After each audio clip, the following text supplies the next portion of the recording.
नमस्कार आदाब, मैं Shamsher Ali, founder of Vivo chemistry YouTube channel.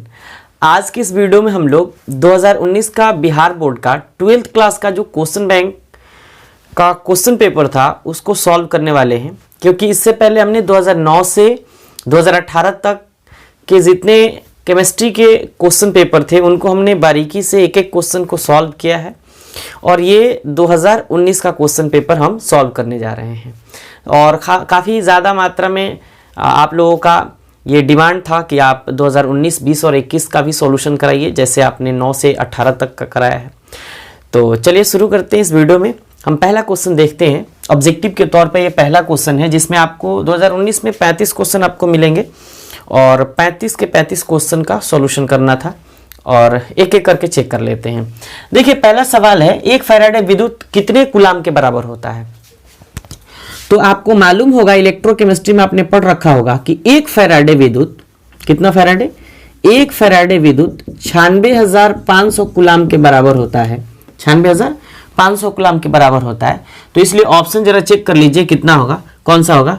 96,550, 96,500, यानी बी ऑप्शन सही होगा, 96,500 कूलाम।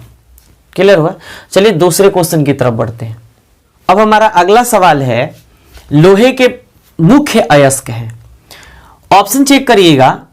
हमारा एक रिक्वेस्ट रहेगा आपसे कि हमेशा आप जब भी ऑब्जेक्टिव क्वेश्चन बनाएं तो सभी ऑप्शन को पहले पढ़ें और उसके बाद उसका जवाब दें, क्योंकि ऐसे सवाल में गलती होने का अमूमन चांस बना रहता है। तो देखिए ये है मैग्नेटाइट, फिर है सिडेराइट। मैग्नेटाइट का केमिकल फॉर्मूला जो होता है ये Fe3O4 होता है। सिडेराइट का केमिकल फॉर्मूला FeCO3 और हेमाटाइट जो होता है Fe2O3। यहां सवाल में पहले ये देख लीजिएगा क्या कह रहा है, मुख्य अयस्क की बात कह रहा है। तो मुख्य अयस्क जो होता है जिससे लोहा का निष्कर्षण किया जाता है, तो हेमाटाइट से लोहा का निष्कर्षण किया जाता है, तो इसलिए सी ऑप्शन सही होगा, न कि डी, क्योंकि डी ऑप्शन में सभी आंसर दिया हुआ है।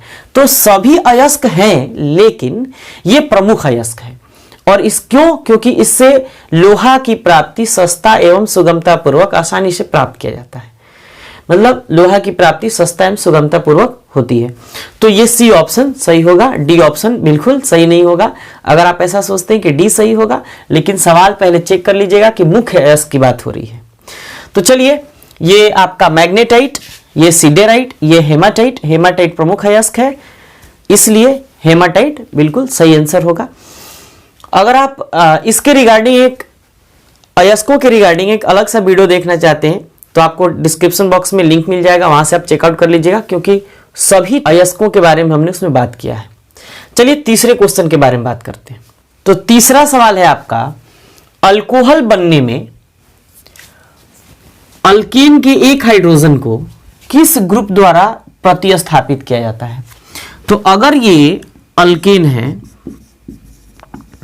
और इसमें से एक हाइड्रोजन को प्रतिस्थापित करना है, तो हमेशा अल्कोहल बनाने के लिए OH यानी कि हाइड्रोक्सिल ग्रुप से उस हाइड्रोजन को प्रतिस्थापित करना पड़ता है। तो देखिए यहां ऑप्शन दिया हाइड्रोक्सिल ग्रुप यानी single bond OH, aldehyde CHO और कार्बोक्सिलिक ग्रुप यानी सिंगल बॉन्ड COOH और क्लोरो ग्रुप यानी सिंगल बॉन्ड Cl। तो आप अब तो बता सकते हैं कि आंसर क्या होगा। हाइड्रोक्सिल ग्रुप बिल्कुल सही आंसर होगा, क्योंकि किसी भी अल्केन से, जैसे मीथेन से एक हाइड्रोजन हटाएं अगर, तो यहां CH3 बनेगा और अगर इसमें केवल OH ग्रुप, हाइड्रोक्सिल ग्रुप जोड़ दें तो ये आपका मिथेनॉल यानी कि मिथाइल अल्कोहल बन जाएगा। तो ये अल्कोहल बनके तैयार हो जाएगा। तो आपने हाइड्रोजन को प्रतिस्थापित किससे किया? OH से यानी हाइड्रोक्सिल ग्रुप से, इसलिए ए ऑप्शन सही होगा। क्लियर हुआ? तो चलिए अब चौथे क्वेश्चन की तरफ बढ़ते हैं। चौथा सवाल है आपका, संक्रमण तत्वों को और भी किस नाम से जाना जाता है? तो देखिए डी ब्लॉक के तत्वों को संक्रमण तत्व के नाम से जाना जाता है। डी ब्लॉक के तत्वों को संक्रमण तत्व यानी ट्रांजिशन एलिमेंट के नाम से जाना जाता है। क्लियर? क्यों? क्योंकि उनका इलेक्ट्रॉनिक कॉन्फ़िगरेशन लिखने पर ये सभी के सभी अंतिम इलेक्ट्रॉन जो होते हैं उनके वो डी ऑर्बिटल में ही इंटर करते हैं।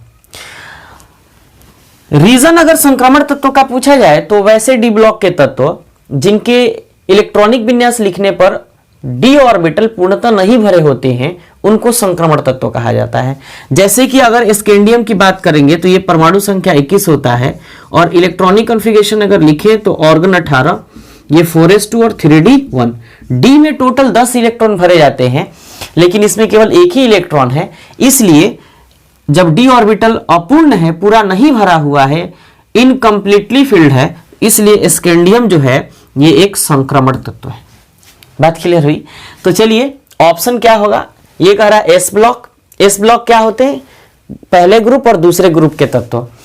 पी ब्लॉक ग्रुप 13 से ग्रुप 18 और डी ब्लॉक ग्रुप 3 से ग्रुप 12 तक के तत्वों को डी ब्लॉक कहा जाता है और ये संक्रमण तत्व होते हैं केवल और केवल जिंक, कैडमियम और पारा को छोड़कर, पारा और अनन बाइयम को छोड़कर। तो आपका ऑप्शन नंबर क्या होगा? सी आंसर सही होगा। तो चलिए नोट डाउन करिए और फिर पांचवें क्वेश्चन की तरफ बढ़ते हैं। पांचवा सवाल है आपका, कार्बोहाइड्रेट जो जलांशित होकर यानी हाइड्रोलिसिस के बाद 3 से लेकर 10 मोनोसेकेराइड यूनिट प्रदान करते हैं उसे क्या कहा जाता है? तो वैसे कार्बोहाइड्रेट जिनका हाइड्रोलिसिस करना संभव नहीं होता है उसे मोनोसेकेराइड कहते हैं, और वैसे कार्बोहाइड्रेट जिनका हाइड्रोलिसिस करने पर केवल दो मोनोसेकेराइड यूनिट देते हैं उन्हें डाइसेकेराइड कहते हैं, और वैसे कार्बोहाइड्रेट जिनका हाइड्रोलिसिस यानी जलांशित करने पर 2 से 9, कई बार किताब 9 लिखता है, कई बार 10 लिखता है, तो 2 से 10 मोनोसेकेराइड यूनिट देते हैं उसे ओलिगोसेकेराइड कहा जाता है।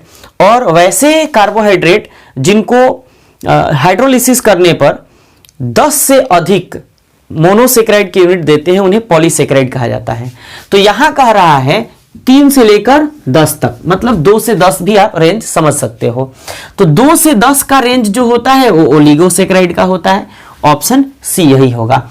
अच्छा, कोई हाइड्रोलिसिस नहीं होगा जिसका, तो मोनोसेकेराइड है। जो 2 यूनिट यानी 2 मोनोसेकेराइड देता है वो डाइसेकेराइड, और पॉलीसेकेराइड का मतलब क्या? 10 से ज्यादा मोनोसेकेराइड देते हैं, 10 से ज्यादा मोनोसेकेराइड देते हैं। और जो 2 मोनोसेकेराइड देते हैं उनको क्या कहा जाता है? डाइसेकेराइड कहा जाता है। तो ऑप्शन क्या होगा? सी, 2 से 10 ओलिगोसेकेराइड वाला। तो चलिए 6 नंबर क्वेश्चन की तरफ बढ़ते हैं। तो 6 नंबर सवाल है आपका, बुना एन तथा बुना एस है।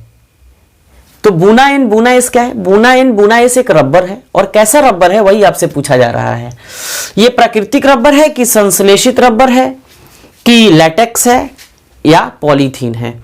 तो देखिए बुना एन तथा बुना एस एक सिंथेटिक यानी संश्लेषित रबर है, तो ऑप्शन नंबर बी सही होगा। लैटेक्स गोंद को कहा जाता है जिससे आप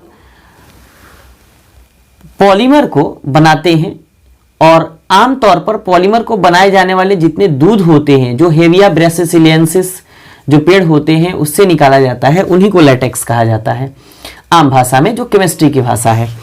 और बुना एन जो रबर है ये ब्यूटेन 1,3 डाइईन और एक्राइलोनाइट्राइल के साथ सोडियम धातु की उपस्थिति में मिलकर बनता है, इसीलिए ब्यूटाडाइन से Bu, एक्राइलोनाइट्राइल से ये N, और यहां चेक कर लीजिएगा Bu, एक्राइलोनाइट्राइल से N और सोडियम का N ने ये ब्यूना बनाता है और फिर ये N तैयार हो जाता है। उसी तरीके से ब्यूटेन 1,3 डाइईन और उसके बाद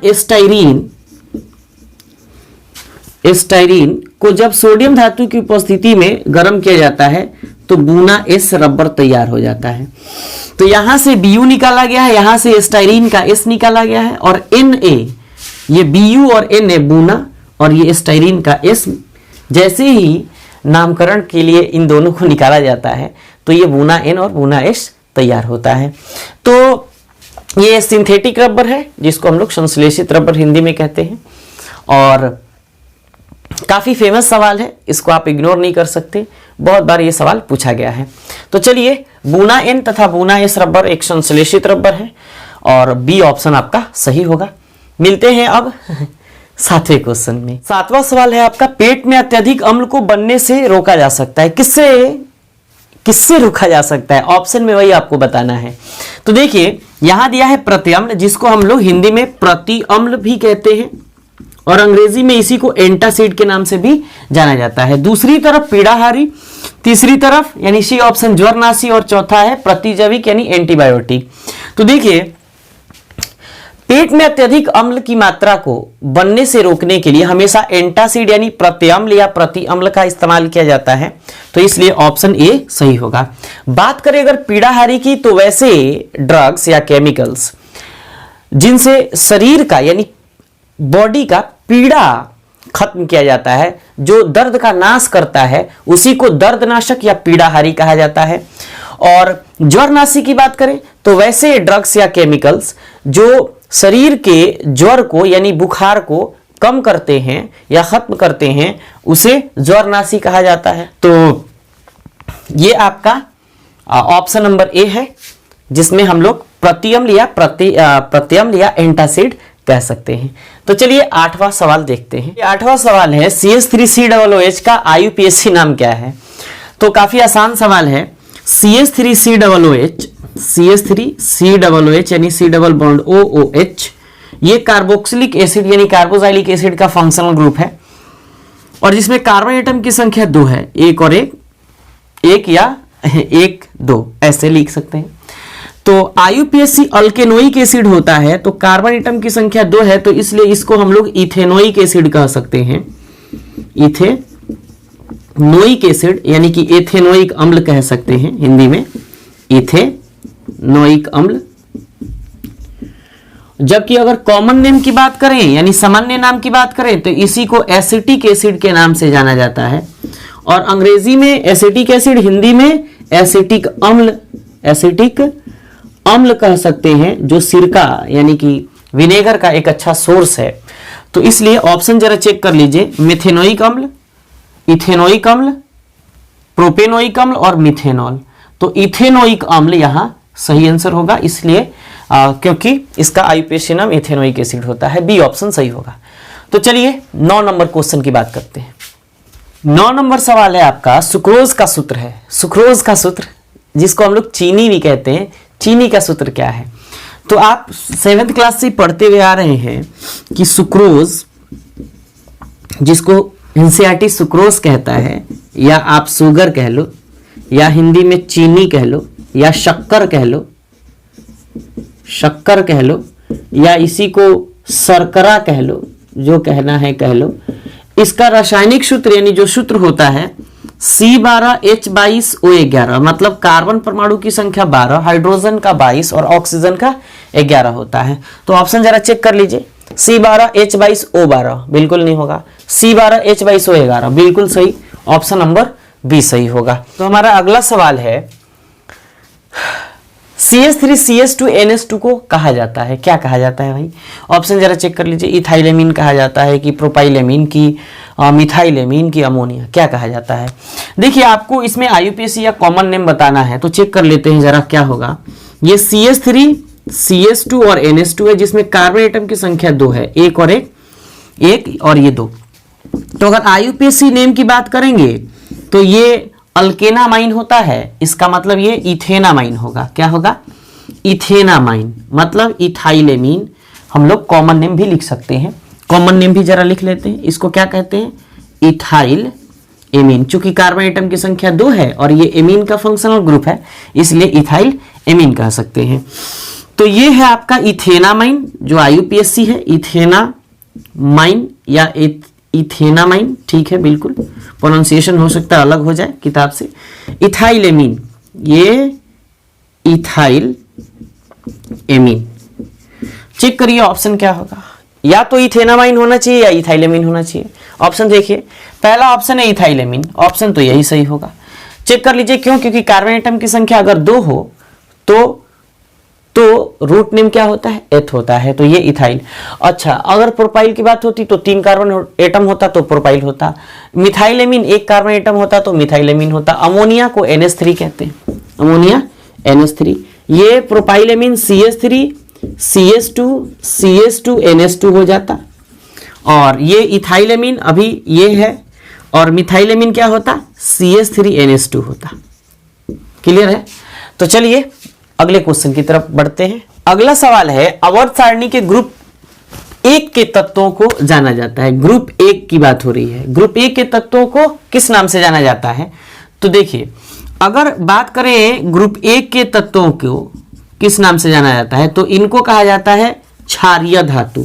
क्या कहा जाता है? क्षारीय धातु। अंग्रेजी में कहा जाता है अल्कली मेटल, अल्कली मेटल्स। इसमें कौन कौन से तत्व आते हैं? इसमें आते हैं lithium, sodium, potassium, rubidium, caesium और फ्रेंसियम। क्षारीय भूमिज धातु किनको कहा जाता है? क्षारीय भूमिज धातु कहा जाता है ग्रुप 2 के तत्वों को। तो ये ग्रुप 2 के तत्व कौन कौन होते हैं? ग्रुप 2 के तत्व होते हैं beryllium, magnesium, calcium, strontium, beryllium, magnesium, calcium, strontium और रेडियम। एक चीज छूट गया यहां, बेरियम और फिर रेडियम। अब देखिए, उसके बाद कह रहा है अक्रिय गैस। तो अक्रिय गैस ग्रुप 18 के तत्वों को कहा जाता है। अक्रिय गैस किसको कहा जाता है? ग्रुप 18 के तत्वों को। तो ये ए है, ये बी, ये सी। तो ग्रुप 18 के तत्वों को हीना, नीना और करीना के जेरोक्स रंगीन, या है ना अगर कर, 0 पर रनआउट और अनन ऑक्टियम भी अंत में लिख लीजिएगा। तो ये हीलियम, नियन, ऑर्गन, क्रिप्टन, जेनन, रेडॉन, अनन, ऑक्टियम, ये सब के सब ग्रुप 18 के तत्व होते हैं। और कोई नहीं तो हटा ही दीजिए। अब जरा चेक कर लीजिए, ग्रुप 1 के तत्वों को क्षारीय धातु कहा जाता है, और ग्रुप 1 पूछा जा रहा है आपसे, तो क्षारीय धातु ये आपका ए ऑप्शन सही होगा। क्षारीय भूमिज धातु भी आपसे पूछा जाता है। ऐसे भी पूछा जाता है क्षारीय मृदा धातु किसको कहते हैं? तो क्षारीय भूमिज धातु या क्षारीय मृदा धातु भी, क्षारीय मृदा धातु भी ऑप्शन में कई बार देता है। भूमिज को ही मृदा कहा जाता है। तो चलिए अगले क्वेश्चन की तरफ बढ़ते हैं, इसको नोट करिए। तो अब 12 नंबर सवाल है आपका, एक विधि जिसमें धात्विक अयस्क को हवा की अधिकता में उसके गलनांक के नीचे गर्म किया जाता है, उसे क्या कहते हैं? तो देखिए, जब भी धात्विक अयस्क को हवा की अधिकता में, याद रखिएगा हवा की अधिकता में यानी कि एयर एक्सेस की बात हो रही है, और गलनांक से नीचे गर्म किया जाए, तो कोई धात्विक अयस्क जैसे जिंक ब्लेंड है, इसको हवा की अधिकता यानी ऑक्सीजन की उपस्थिति में एक्सेस, अगर अधिकता में ऑक्सीजन हो और इसको उसके गलनांक से कम ताप पर हीट किया जाए, गर्म किया जाए, तो क्या बनेगा? जिंक ऑक्साइड और सल्फर डाइऑक्साइड बनेगा। इस प्रोसेस को क्या कहा जाता है? भर्जन कहा जाता है। हिंदी में क्या कहा जाता है? भर्जन, या इसी को कहा जाता है जारण, या अंग्रेजी में इसी को कहा जाता है रोस्टिंग। क्लियर है? तो ऑप्शन कौन होगा? ऑप्शन ए सही होगा। स्मेल्टिंग जिसको प्रगलन कहते हैं, उसके बाद निस्तापन, हवा की अनुपस्थिति में ये रिएक्शन होती है। सभी की तो बात ही हटा दीजिए। स्मेल्टिंग के ऊपर हमने एक पूरा वीडियो बनाया है। निस्तापन और भर्जन में अंतर का भी वीडियो हमने बनाया। अगर आपको नहीं मालूम, अगर जरूरत हो आपको, तो आप जाकर के चेकआउट जरूर कर लीजिएगा। सर्च करिएगा भर्जन और निस्तापन में अंतर, विवो केमिस्ट्री आ जाएगा वीडियो, आप देख सकते हैं। तो चलिए ऑप्शन ए सही होगा। और अब हम लोग अगले क्वेश्चन की तरफ बढ़ते हैं। चलिए 13 नंबर आपका सवाल है कि कॉपर धातु का शोधन किस विधि द्वारा किया जाता है? तो ऑप्शन है आपका वैद्युत अपघटनी शोधन, जिसको इलेक्ट्रोलाइटिक मेथड या इलेक्ट्रोलाइटिक प्यूरिफिकेशन या इलेक्ट्रोलाइटिक रिफाइनिंग कहा जाता है। ये आपका इलेक्ट्रोलाइटिक रिफाइनिंग मेथड हो गया। मंडल परिष्करण जिसको जोन रिफाइनिंग मेथड कहा जाता है, और वर्ण लेखिकी यानी क्रोमोटोग्राफी, और इनमें से कोई नहीं। तो देखिए, वैद्युत अपघटनी विधि द्वारा कॉपर का शुद्धिकरण किया जाता है। ये कॉपर का शुद्धिकरण किया जाता है। मंडल परिष्करण यानी जोन रिफाइनिंग प्रोसेस द्वारा 100% प्योर धातुओं का शुद्धिकरण किया जाता है। मतलब जब शुद्धिकरण आप कर देंगे, प्यूरिफिकेशन कर देंगे, रिफाइनिंग कर देंगे, तो जो मेटल आपको प्राप्त होगा वो 100% प्योर होगा। और इस मेथड के द्वारा indium, boron, germanium, indium, boron, germanium, उसके बाद सिलिकॉन, गैलियम जैसे धातुओं का ये धातुओं का शुद्धिकरण किया जाता है। सिलिकॉन और जर्मेनियम ये दोनों उप धातु हैं, इनका भी शुद्धिकरण किया जाता है। बोरॉन भी उप धातु है, इनका भी शुद्धिकरण इसी मेथड द्वारा किया जाता है। क्रोमेटोग्राफी की चर्चा हम यहाँ नहीं कर पाएंगे क्योंकि बहुत लेंदी टॉपिक है, बहुत समय लगता है, और कोई नहीं। तो ऑप्शन क्या होगा? कॉपर की बात हो रही है यहाँ। कॉपर इलेक्ट्रोलाइटिक रिफाइनिंग यानी वैद्युत अपघटनी परिष्करण विधि द्वारा, शोधन जो भी कह लो, परिष्करण या शोधन, इस विधि द्वारा शुद्धिकरण किया जाता है। तो ऑप्शन ए सही होगा। चलिए अगले क्वेश्चन की बात करते हैं, पहले इसको नोट डाउन कर लें। नंबर क्वेश्चन है आपका, अमोनिया यानी NH3, अमोनिया यानी NH3 लाल आर्द्र लाल लिटमस पत्र को किस रंग में बदलते हैं? तो अमोनिया क्या होता है? क्षारीय प्रकृति का होता है, लुईस बेस होता है, लुईस क्षारक होता है। तो क्षार क्या करते हैं? लाल लिटमस पत्र को नीले रंग में बदलते हैं। तो ऑप्शन ए आपका सही होगा। हरा, काला, उजला बिल्कुल नहीं होगा क्योंकि ब्लू लिटमस और रेड लिटमस दो ही टाइप के लिटमस पेपर आपको देखने को अमूमन मिलते हैं। अगला सवाल है, उजला और पीला फास्फोरस क्या है? तो देखिए, उजला और पीला फास्फोरस यानी white phosphorus, yellow phosphorus, black phosphorus, ये वायलेट फास्फोरस, ये जितने फास्फोरस होते हैं सब के सब अप्रूप होते हैं। तो ये एलोट्रॉप्स होते हैं, अप्रूप होते हैं। तो इसलिए ऑप्शन ए सही होगा। चलिए 15 के बाद अब नेक्स्ट 16 नंबर क्वेश्चन की तरफ बढ़ते हैं। 16 नंबर सवाल है, नाइट्रिक अम्ल तैयार किया जाता है, किस मेथड के द्वारा तैयार किया जाता है? ऑप्शन में आपको दिया गया है, वही आपको बताना है। तो देखिए, संपर्क विधि द्वारा हमेशा H2SO4 यानी सल्फ्यूरिक एसिड, ओस्वाल्ड विधि द्वारा नाइट्रिक एसिड HNO3 यानी नाइट्रिक अम्ल, और प्रकाश संश्लेषण के द्वारा पौधों का भोजन, और हैबर विधि द्वारा अमोनिया का निर्माण किया जाता है। तो इसलिए नाइट्रिक अम्ल किससे तैयार किया जाता है? ओस्वाल्ड प्रोसेस के द्वारा। तो आपका बी ऑप्शन सही होगा।